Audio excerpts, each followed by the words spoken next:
আপনি বেগম খালেদা জিয়ার জান্নাতুল ফিরদৌস নসিব করেন। আমিন। ইয়া রব, আপনি রাষ্ট্রপতি জিয়াউর রহমান রে শহীদ হিসেবে কবুল করুন।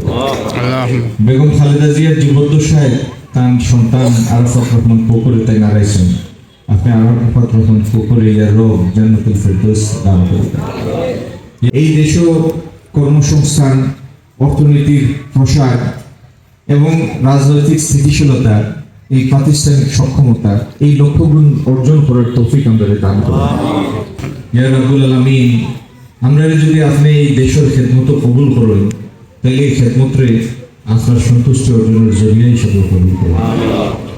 আল্লাহুম্মা ইগফির লি ওয়ালিদাইয়া ওয়াল মুমিনিনা ওয়াল মুমিনাত ওয়াল মুসলিমিনা ওয়াল মুসলিমাত বিরহমাতিকা ইয়া আরহামার রাহিমিন। বেগম জিয়ার খুব পছন্দের জায়গা আছে সিলেট। আপনারা অনেকে হয়তো জানেন না, 15 ডিসেম্বর সারা দেশ স্বাধীন হয়েছে 16 ডিসেম্বর, বিজয় দিবস হলো 16 ডিসেম্বর। আর 15 ডিসেম্বর সিলেট স্বাধীন করছেন জিয়াউর রহমান সাহেব নেতৃত্ব দিয়া, যুদ্ধ সশরীরে নেতৃত্ব দিয়া তাই স্বাধীন করছেন 15 ডিসেম্বর সিলেট।